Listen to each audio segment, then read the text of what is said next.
من الشيطان الرجيم. بسم الله الرحمن الرحيم. وإذ قالت الملائكة يا مريم إن الله اصطفاك وطهرك واصطفاك على نساء العالمين. يا مريم اقنتي لربك واسجدي واركعي مع الراكعين.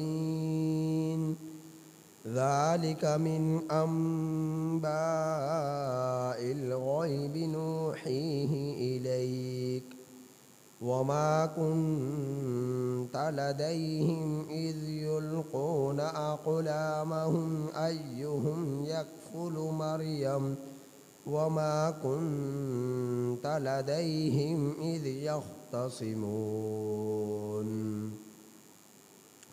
إذ قالت الملائكة يا مريم إن الله يبشرك بكلمة من اسمه المسيح عيسى بن مريم وجيها في الدنيا والآخرة ومن المقربين ويكلم الناس في المهد وكهلا ومن الصالحين. قالت رب أنى يكون لي ولد ولم يمسسني بشر قال كذلك الله يخلق ما يشاء إذا قضى أمرا فإنما يقول له كن فيكون. سورہ آل عمران کی آیت نمبر 42 تا 47 آپ حضرات کے سامنے تلاوت. سورہ آل عمران کی آیت نمبر 42 تا 47 آپ حضرات کے سامنے تلاوت. ان آیات کریمہ کا ترجمہ یہ ہے: وَإِذْ قَالَتِ الْمَلَائِكَةُ، اور یاد رکھنے کے قابل ہے وہ وقت جس وقت کہا فرشتوں نے یا مریم، اے مریم، ان اللہ اصطفاک، بے شک اللہ تعالی نے تجھے چن لیا، وطہرک، اور تجھے پاکیزہ بنایا، واصطفاک، اور تجھے فضیلت عطا فرمائی، علی نساء العالمین، تمام جہان والوں کی عورتوں پر، واصطفاک، اور تجھے فضیلت عطا فرمائی اور تجھے چن لیا، علی نساء العالمین، تمام جہان والی عورتوں پر. یا مریم اقنتی، اے مریم، اقنتی، فرما برداری اختیار کر، لربک، اپنے رب کے لیے، واسجدی، اور سجدہ کر، وارکعی، اور رکوع کر، مع الراکعین، رکوع کرنے والوں کے ساتھ. ذالک من انباء الغیب، یہ غیب کی خبروں میں سے ہے، نوحیہ الیک، ہم اسے آپ کی طرف وحی کرتے ہیں.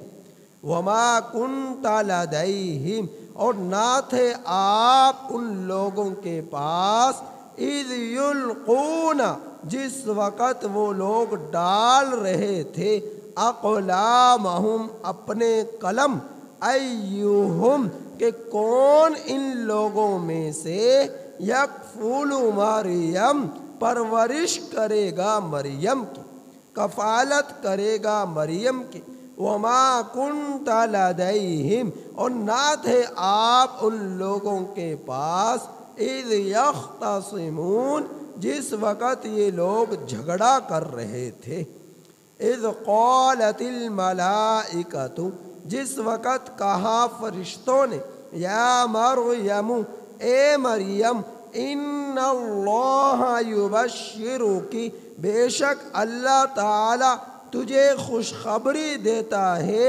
بکلمت من، اپنی طرف سے کلمے کی، اسمہ المسیح، اس کا نام مسیح، عیسیٰ بن مریم، عیسیٰ بن مریم ہوگا، وجیہن، مرتبے والا ہوگا، فی الدنیا، دنیا میں، والآخرۃ، اور آخرت میں، ومن المقربین، اور مقربین میں سے ہوگا، وَيُكَلِّمُ النَّاسَ، اور بات کرے گا وہ لوگوں سے، فی المہد، گود میں، وکہلا، اور بڑھاپے میں، وَمِنَ الصَّالِحِينَ، اور وہ نیک لوگوں میں سے ہوگا۔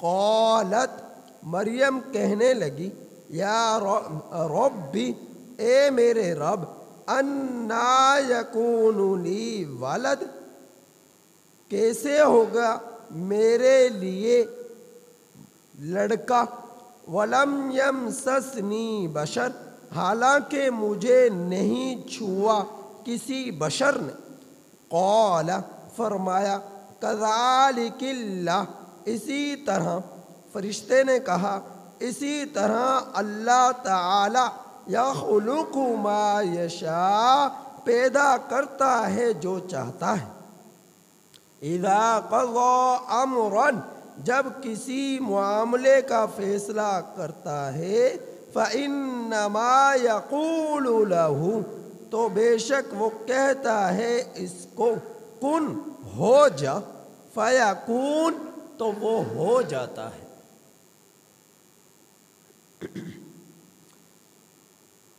ان آیات کریمہ میں اللہ رب العزت نے حضرت مریم علیہ السلام، مریم رحمہ اللہ تعالی عنہا کی فضیلت اور تمام جہان والی عورتوں پر برتری عطا فرمائی ہے، اور انہیں اللہ کی عبادت کرنے کا حکم دیا گیا ہے، اور انہیں بشارت دی گئی ہے حضرت عیسیٰ علیہ السلام کی، اور آپ صلی اللہ علیہ وسلم کے خاتم الرسل ہونا، سچا پیغمبر اور رسول ہونے کا بیان ان آیات کریمہ میں بیان کیا گیا ہے۔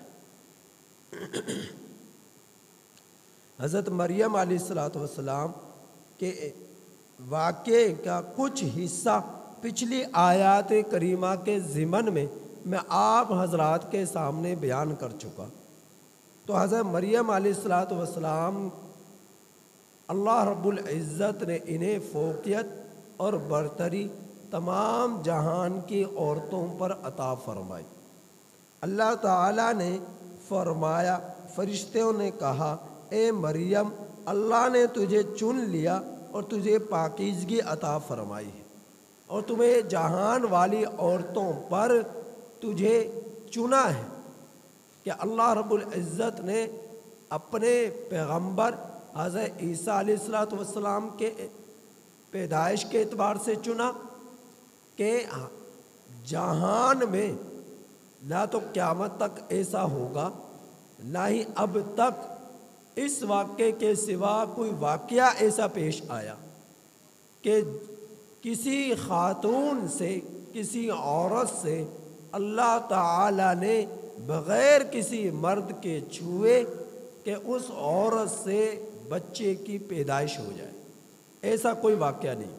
حضرت آدم علیہ السلام کو اللہ جل جلالہ نے پیدا فرمایا بغیر باپ کے اور بغیر ماں کے، اور حضرت حوا علیہ السلام کو اللہ تعالیٰ نے وجود دیا حضرت آدم علیہ السلام کی دائیں پسلی سے، اور حضرت عیسیٰ علیہ السلام اللہ تعالیٰ کے وہ برگزیدہ پیغمبر ہیں کہ انہیں اللہ تعالیٰ نے بغیر کسی مرد کے چھوئے حضرت مریم علیہ رحمہ اللہ تعالی عنہ کے، جو کہ پاکیزہ ہیں، مطہرہ ہیں، متقیہ ہیں، ان کے بدن سے بغیر کسی مرد کے چھوئے آپ کو وجود عطا فرمایا اللہ رب العزت نے اپنے حکم سے۔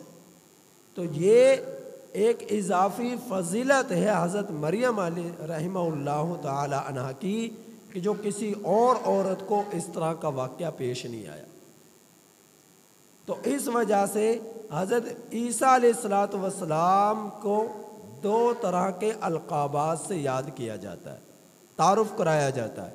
ایک لقب بکلمات اللہ اور دوسرا لقب روح، کہ حضرت عیسیٰ علیہ السلام کو روح کے لقب سے یاد کیا، تعارف ہوتا ہے، اور کلمات اللہ کے القاب سے، لقب سے آپ کا تعارف ہوتا ہے۔ تو اللہ کے کلمے ہیں، اللہ تعالیٰ کے کلمہ، یہ لقب انہیں کیوں ملا؟ یہ اس وجہ سے ملا کہ اللہ رب العزت کے کلمہ کن سے حضرت عیسیٰ علیہ السلام جو ہے ماں کے پیٹ میں آئے، حضرت مریم کے بدن مبارک میں آئے، اور اللہ رب العزت نے انہیں دنیا میں جس طرح آنے کا ایک دستور ہوتا ہے انسانیت کے اضافے کا، کہ ماں کے پیٹ سے بچہ جنم لے اور اس کے بعد آہستہ آہستہ وہ پروان چڑھتا ہے، اسی طرح حضرت عیسیٰ علیہ السلام جو ہے ایک دنیاوی قانون کے تحت دنیا میں تشریف لائے، لیکن بغیر کسی مرد کے چھوئے۔ تو یہ حضرت مریم کی کرامت تھی جو اللہ رب العزت نے آپ کو پیغمبر کے بدن کے لیے، پیغمبر کے وجود کے لیے آپ کے بدن کو چنا۔ تو اس اعتبار سے حضرت مریم کی تمام جہان والوں پر فوقیت اور فضیلت ہے۔ تو اسی کا بیان ہے شروع میں کہ جس وقت فرشتوں نے کہا اے مریم، بے شک اللہ تعالیٰ نے تجھے چنا اور تجھے پاکیزگی عطا فرمائی اور تجھے چنا تمام جہان والی عورتوں پر۔ تو چونکہ حضرت مریم جو ہے ان کے پاس حضرت جبرائیل امین علیہ السلام تشریف لائے فرشتوں کے ایک لشکر کے ساتھ، لیکن متکلم حضرت جبرائیل تھے، متکلم جبرائیل تھے، لیکن آئے تمام فرشتوں کے ساتھ تھے، اس وجہ سے ملک کے بجائے ملائکہ کا لفظ آیا کہ فرشتوں نے کہا۔ تو حضرت جبرائیل امین علیہ السلام کے ساتھ اور بھی فرشتے آئے، چونکہ مجلس میں پیغام کو لے کر آنے والے اکیلے جبرائیل امین نہ تھے، ان کے ساتھ اور بھی فرشتے تھے، تو اس وجہ سے ملائکہ یہ جمع کا لفظ آیا۔ تو فرمایا آگے اے مریم، جب اللہ نے تجھے چن لیا اور پاکیزگی عطا فرمائی تو اب تجھے چاہیے کہ تو اپنے رب کی فرما برداری اختیار کرے۔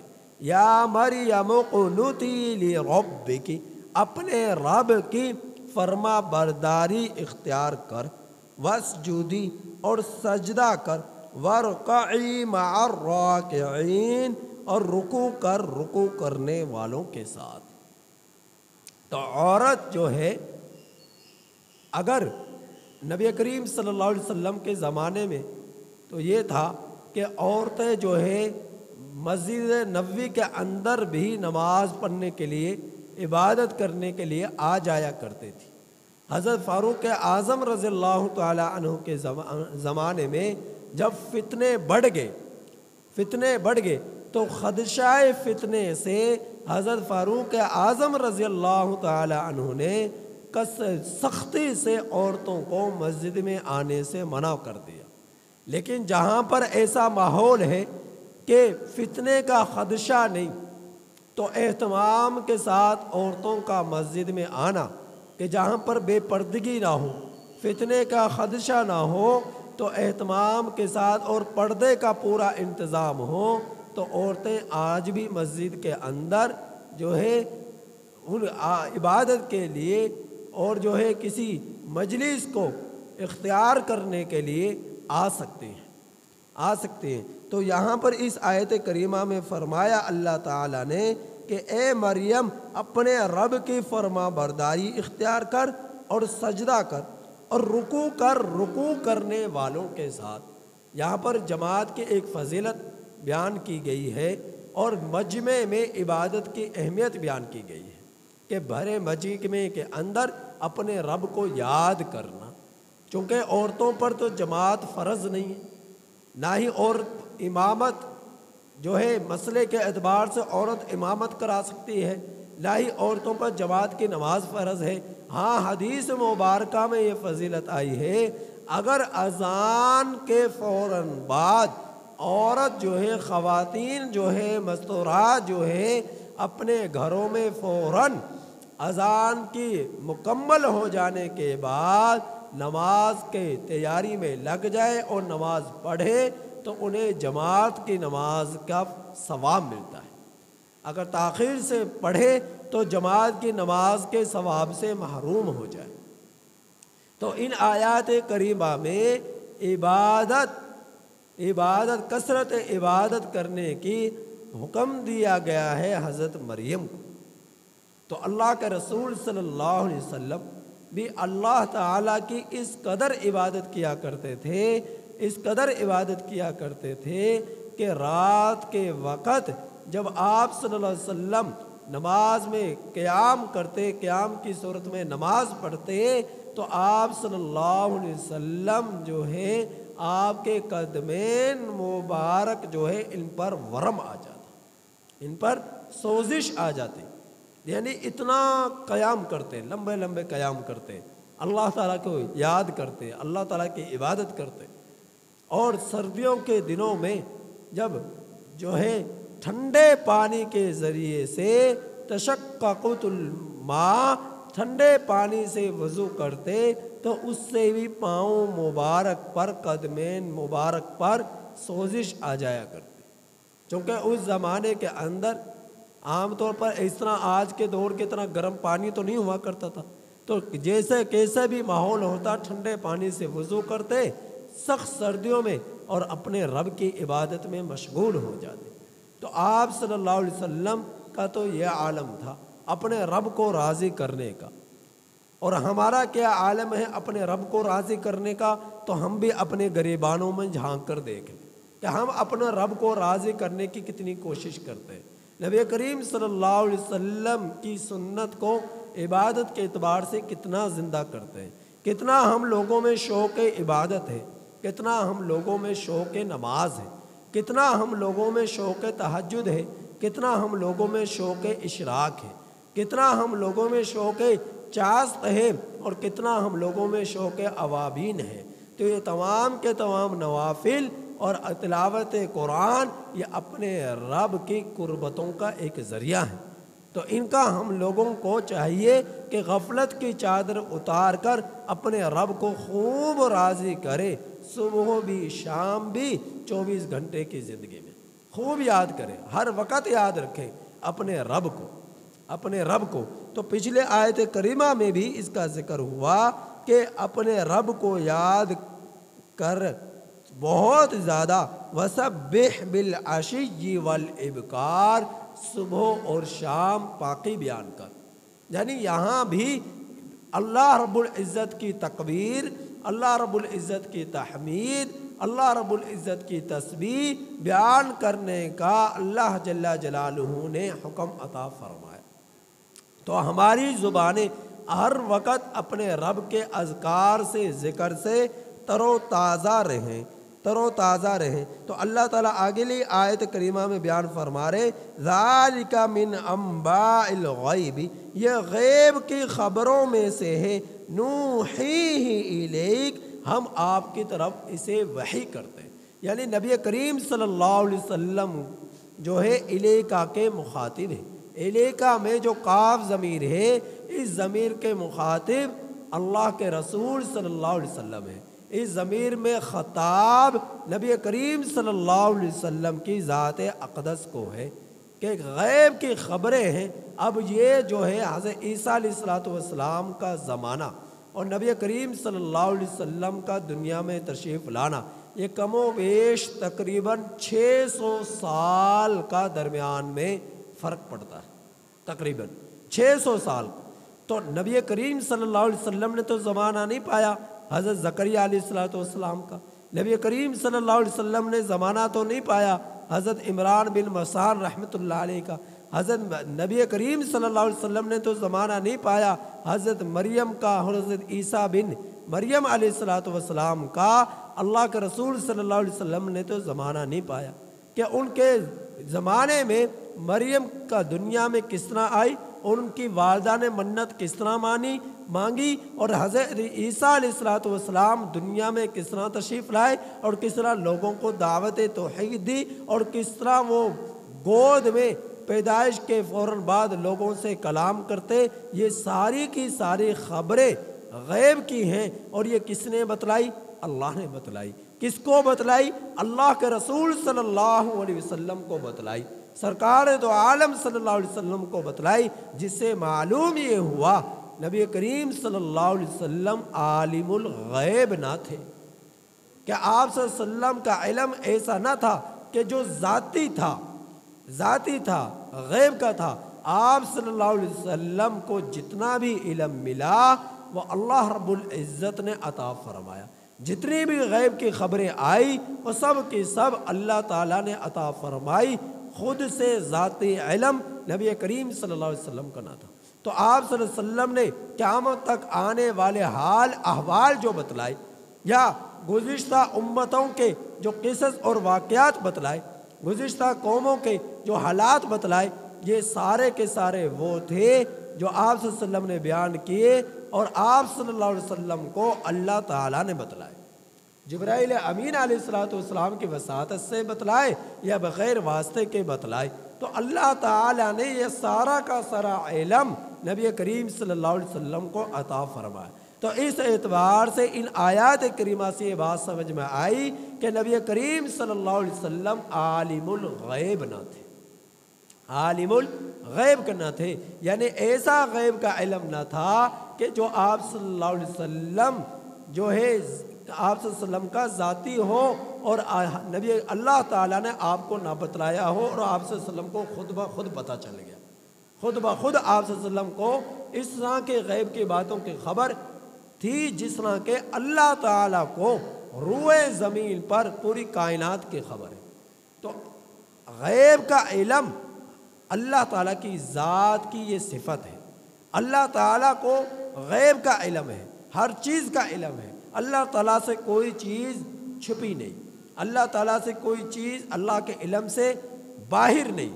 تو اگر آپ صلی اللہ علیہ وسلم کو جتنا بھی علم ملا وہ اللہ تعالیٰ نے اپنے علم میں سے نبی کریم صلی اللہ علیہ وسلم کو علم دیا۔ تو ان آیت کریمہ میں اللہ تعالیٰ نے اس کی وضاحت فرمائی کہ یہ ذالک من انباء الغیب، یہ غیب کی خبروں میں سے ہے، نوحیہ الیک، ہم آپ کو اس کی وحی کرتے ہیں، وما کنت لدیہم۔ اب آگے اس واقعے کا ذکر کہ جو حضرت مریم علیہ السلام کی جو کفارت کی صورت میں تھا اس کا ذکر ہے کہ وما کنت لدیہم، نہ تھے آپ ان لوگوں میں اس وقت، اذ یلقون اقلامہم، جس وقت وہ لوگ اپنے قلم ڈال رہے تھے، ایہم یکفل مریم، کہ ان لوگوں میں سے کون پرورش کرے گا مریم کی، وما کنت لدیہم، اور نہ ہی آپ اس وقت بھی تھے کہ جس وقت اذ یختصمون، یہ لوگ جھگڑا کر رہے تھے، یعنی 29 افراد کی جو کمیٹی تھی مسجد اقصی کی خدمت میں، حضرت حنا نے جو کہ حضرت مریم رحمۃ اللہ علیہ کی والدہ ہے، حضرت عمران بن حسین کی جو ہے اہلیہ ہے حضرت حنا، انہوں نے منت مانگی، نظر مانگی کہ اے اللہ اب اگر تو مجھے اولاد دے دے تو میں اسے تیرے راستے میں تیرے دین کی خدمت کے لیے وقف کر دوں۔ یہ ان کی منت، یہ ان کی نظر تھی۔ تو اللہ تعالیٰ کی طرف سے کرنا یہ ہوا، بیٹے کے بجائے بیٹی اللہ نے دے دی، جس کا نام مریم رکھا گیا۔ حضرت حنہ جو ہے جب بیٹی کی پیدائش ہوئی تو انہیں جو ہے لے کر مسجد اقصیٰ میں حاضر ہو گئے اور مسجد اقصیٰ کی کمیٹی کے سپرد کر دیا کہ میں نے یہ منت مانگی تھی اور میں نے تمہیں یہ دے کر اپنی منت پوری کر دی، اپنی نظر پوری کر دی، اب تم جانو تمہارا کام جانے۔ تو یہ 29 افراد کی کمیٹی تھی، ان میں سے کوئی ایسا نہ تھا جس کی یہ چاہت نہ ہو کہ اس بچی کی پرورش میں کروں، اس بچے کی کفالت میں کروں۔ کوئی ان میں سے ایسا نہ تھا جس کے اندر یہ جذبات نہ ہو کہ ہمارے جو ہے مسجد اقصیٰ کے امام کی یہ بیٹی ہے، لہٰذا یہ ہمارے لیے سعادت ہے کہ ہم اس کی پرورش کریں، یہ اللہ کے دین کے لیے وقف ہے، لہٰذا ان میں سے ہر ایک کی یہ چاہت تھی کہ ہم اس کے جو اللہ کے راستے میں جس کو وقف کر دیا گیا کہ اس کی پرورش کریں، یہ عظیم خدمت میں سر انجام دوں۔ ہر ایک کی یہ کوشش تھی اور نوبت یہاں تک آ پہنچی کہ ان میں آپس میں نزاع پیدا ہو گیا۔ ہر ایک کہہ رہا ہے کہ میں کروں گا، 29 افراد میں سے ہر شخص کہہ رہا ہے کہ میں اس کی کفالت کروں گا، میں اس کی کفالت کروں گا، میں اس کی پرورش کروں گا۔ تو یہ جو جھگڑا ہوا، قرآن بھی یہ کہہ رہا ہے اذ یختصمون، آپس میں ان کا نزاع پیدا ہو گیا پرورش مریم میں۔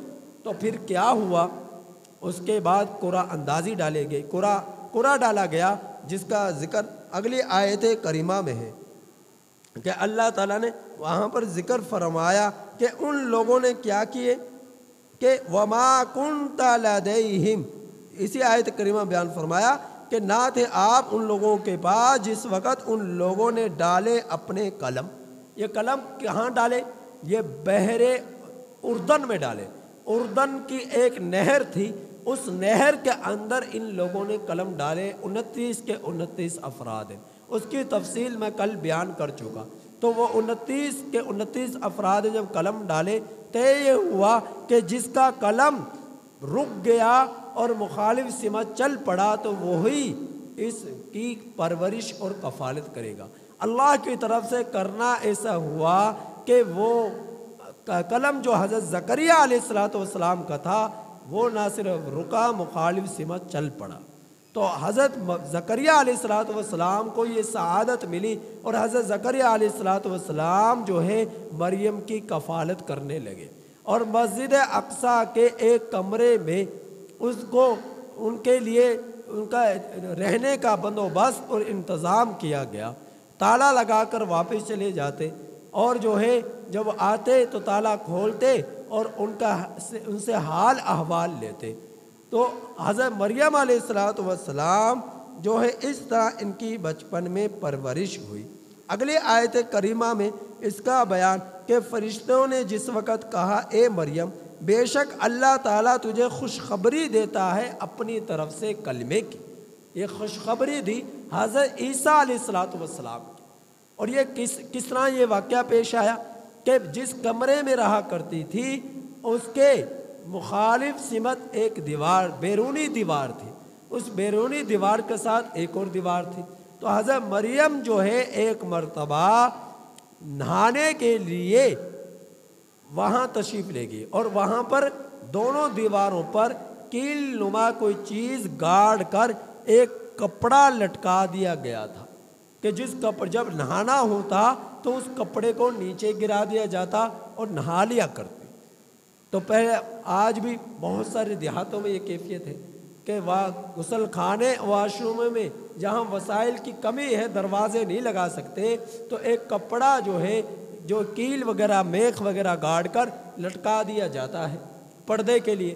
تو حضرت مریم نے اسی طرح ایک موٹا سا کپڑا لٹکا دیا تھا بیرونی دیوار پر، جب نہایا کرتی تو اسے لٹکا دیا کرتی، جب نہا لیا کرتی تو کپڑے کو اوپر رکھ دیا کرتی۔ تو یہ معمول تھا۔ تو حسب ایک مرتبہ اسی طرح نہانے کے لیے تشریف لے گئی اور جب نہا چکی، کپڑے وغیرہ پہن لیے، تو اسی جگہ پر اچانک حضرت جبرائیل امین علیہ السلام تشریف لے آئے اور بھی فرشتے آپ کے ساتھ تھے، لیکن متکلم حضرت جبرائیل امین علیہ الصلوۃ والسلام تھے۔ اور پھر حضرت مریم سے فرمایا، کیا فرمایا؟ یا مریم، اے مریم، ان اللہ یبشرکی بکلمۃ من، بے شک اللہ تعالیٰ تجھے اپنے طرف سے کلمے کی بشارت دیتا ہے، امر کن کی بشارت دیتا ہے کہ اللہ کا حکم ہے کہ آپ کے بدن سے اپنے پیغمبر کو وجود دے گا، اور وہ کون ہوگا؟ حضرت عیسیٰ مسیح، عیسیٰ بن مریم۔ تو حضرت مریم کو تو چونکہ وہ انسانی شکل میں آئے تھے، موٹے تازے خوبصورت انسان نوجوان کی شکل میں حضرت جبرائیل امین علیہ الصلوۃ والسلام تشریف لائے، تو مریم جو ہے اس وقت گھبرا گئی کہ یہ غیر مرد غیر محرم اچانک یہاں کس طرح آ گیا، تو وہ گھبرا گئی، پریشان ہو گئی۔ تو جب گھبراہٹ کو دیکھا، محسوس کیا، تو حضرت جبرائیل امین علیہ الصلوۃ والسلام نے خود ہی تعارف کروایا کہ اے مریم، میں جبرائیل ہوں، میں جبرائیل فرشتہ ہوں، اللہ کی طرف سے بھیجا گیا ہوں، اور اللہ تعالیٰ نے یہ بشارت اور خوشخبری آپ کو سنائی ہے۔ تو حضرت مریم جو ہے پریشان ہو گئی اور کہنے لگی، کیا کہنے لگی؟ کہ انا یکون لی ولد، کیسے ہوگا میرے لیے بچہ، جبکہ ولم یمسسنی بشر، مجھے کسی بشر نے چھوا ہی نہیں، آج تک کسی بشر نے، کسی انسان نے مجھے چھوا ہی نہیں، ہاتھ ہی نہیں لگایا، تو جو ہے مجھ سے بغیر کسی مرد کے چھونے کے کس طرح اولاد ہوگی؟ تو حضرت جبرائیل امین علیہ الصلوۃ والسلام نے فرمایا کذالک اللہ یخلق ما یشاء، اسی طرح اللہ تعالیٰ پیدا کرتا ہے جو چاہتا ہے۔ جب کسی معاملے کا ارادہ کرتا ہے، فیصلہ کرنا چاہتا ہے، تو کہتا ہے کن، ہو جا، فیکون، تو وہ ہو جاتا ہے۔ تو ایسا ہی ہوا، حضرت مریم علیہ الصلوۃ والسلام کے بدن مبارک سے اللہ تعالیٰ نے اپنے امر کن سے، اپنے کلمے سے حضرت عیسیٰ علیہ الصلوۃ والسلام کو وجود دیا۔ تو حضرت عیسیٰ علیہ الصلوۃ والسلام کے لیے یہاں پر الفاظ آئے مسیح عیسیٰ بن مریم، کہ اس کا نام مسیح عیسیٰ بن مریم ہوگا، اور وہ بڑے ہی مرتبے والا ہوگا، وجیہا، مرتبے والا ہوگا دنیا میں اور آخرت میں، اور اللہ تعالیٰ کے مقربین میں سے ہوگا۔ یہ ان کے اللہ رب العزت نے اس بچے کی خصوصیات بتلائی حضرت مریم، جس وقت بشارت ملی۔ تو مسیح کیوں کہا جاتا ہے؟ مسیح مسح یمسح سے، مسح یمسح کہتے ہیں مسح کرنے کو، ہاتھ پھیرنے کو، اس کا معنی کیا ہے؟ ہاتھ پھیرنا۔ تو مسیح جو ہے اگر مسح یمسح سے، تو اس کا معنی کیا ہے؟ ہاتھ پھیرنا۔ یہ مسیح جو ہے یہ لقب ہے حضرت عیسیٰ علیہ الصلوۃ والسلام کا، اور اسی طرح مسیح یہ دجال کا بھی لقب ہے، مسیح دجال کا بھی لقب ہے، اور عیسیٰ علیہ الصلوۃ والسلام کا بھی لقب ہے۔ اور عیسیٰ علیہ الصلوۃ والسلام کے لقب کے طور پر جب مسیح یہ مسح یمسح سے ہو، تو اس کا معنی کیا ہے؟ ہاتھ پھیرنا۔ تو یہ لقب کیوں ملا؟ کیونکہ حضرت عیسیٰ علیہ الصلوۃ والسلام کو اللہ تعالیٰ نے یہ معجزہ عطا فرمایا کہ مادر زاد نبینا، جس کے آنکھوں میں بینائی نہ ہوتی، حضرت عیسیٰ علیہ الصلوۃ والسلام اس کی آنکھوں پر ہاتھ پھیرتے تو وہ بینا ہو جاتا، اس کے آنکھوں سے نظر آنا شروع ہو جاتا۔ دوسرا معجزہ یہ عطا فرمایا کہ برس کی بیماری میں اگر کوئی شخص مبتلا ہوتا، حضرت عیسیٰ علیہ الصلوۃ والسلام وہاں پر ہاتھ پھیرتے، وہ برس کی بیماری سے آپ جو ہے وہ شخص نجات پا لیتا۔ تو اس اعتبار سے حضرت عیسیٰ علیہ الصلوۃ والسلام کو مسیح جو ہے حضرت عیسیٰ علیہ الصلوۃ والسلام کا لقب ہے۔ اور اگر مسیح یہ صاح یسیح مسیحاً سے ہو، تو پھر اس کا معنی ہے سیر و سیاحت۔ پھر اس کا معنی کیا ہے؟ سیر و سیاحت کرنا۔ تو اس سے مراد بھی مسیح یہ لقب ہوگا دجال کا، اسے مسیح کیوں کہا جاتا؟ کیونکہ یہ پوری دنیا کے کونے کونے میں سیر کرے گا، پوری دنیا میں پہنچے گا اور لوگوں کو گمراہ کرے گا اور خدائی کا دعویٰ کرے گا، خدائی کا دعویٰ کرے گا۔ 4 جگہوں کے علاوہ ہر جگہ یہ دجال پہنچے گا۔ وہ 4 جگہ کون سی ہیں؟ نمبر 1 مکۃ المکرمہ، نمبر 2 مدینۃ المنورہ، نمبر 3 مسجد اقصی بیت المقدس، نمبر 4 طور، کوہ طور پہاڑ پر یہ نہیں پہنچ سکے گا۔ یہ 4 جگہ ہیں، مکۃ المکرمہ، مدینۃ المنورہ اور بیت المقدس اور اسی طرح کوہ طور۔ ان 4 جگہوں کے علاوہ ہر جگہ یہ دجال پہنچے گا۔ یہاں ان 4 جگہوں پر بھی آنے کی کوشش کرے گا، لیکن اللہ تعالیٰ اس کا رخ موڑ دیں گے۔ یہ اس طرف جب رخ کرے گا، یہاں ان جگہوں کی طرف آنا چاہے گا تو یہ آ نہیں سکے گا، اس کے رخ کو اللہ رب العزت موڑ دیں گے۔ تو یہ پوری دنیا میں، کائنات میں یہ چلے گا، پہنچے گا اور لوگوں کو گمراہ کرے گا۔ اور یہ ایک آنکھ سے کانا ہوگا، ایک آنکھ سے یہ کانا ہوگا، اس کی آنکھ باہر نکلی ہوئی ہوگی، کانا ہوگا۔ تو اللہ کے رسول صلی اللہ علیہ وسلم نے ارشاد فرمایا کہ دجال جو ہے کانا ہوگا، تمہارا رب جو ہے وہ کانا نہیں ہے۔ تو وہ جب خدائی کا دعویٰ کرے گا، کہے گا میں رب ہوں، مجھے مانگو، وہ کہیں گے کس طرح ہم مان لیں؟ لوگ کہیں گے کس طرح مان لیں کہ تو رب ہے؟ تو وہ کہے گا وہ جس زمین پر کبھی بارش نہ برسی ہوگی، وہاں پر اس کے اللہ تعالیٰ اسے یہ اتنا طاقت دے دیں گے، اس جگہ پر اس کے حکم سے بارش برسنا شروع ہو جائے گی، بارش برسنا شروع ہو جائے گی۔ اور جو ہے کوئی شخص بھوکا مر رہا ہوگا تو جو اس سے کہے گا کہ میں بھوکا ہوں، تو وہ اس کے لیے زمین پر پاؤں مارے گا اور زمین جو ہے سونا اور چاندی خزانے وہ باہر پھینک دے گی اور اس سے کہے گا لے جتنا تیرا دل چاہتا ہے یہ خزانے لے لے، جتنا تیرا دل چاہتا ہے۔ تو وہ لوگ اس کو خدا مان لیں گے، ان کے ان چیزوں کو دیکھ کر ان دھوکوں میں پڑ جائیں گے اور خدا مان لیں گے۔ لیکن جو اہل ایمان ہوں گے، بھوک ان پر بھی آئے گی، بھوک ان پر بھی ہوگی، کھانا پینا کوئی چیز ان کے پاس نہیں ہوگی۔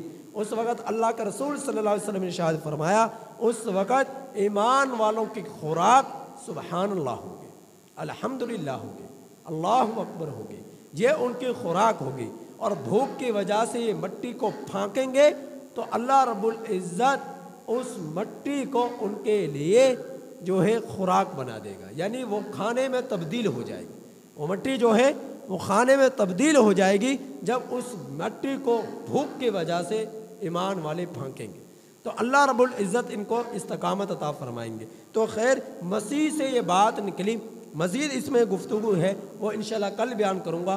اللہ تعالیٰ سے دعا ہے کہ دجال کے فتنے سے ہم سب کی اللہ تعالیٰ حفاظت فرمائے اور نبی کریم صلی اللہ علیہ وسلم سے کامل اتباع اور سچا عشق عطا فرمائے۔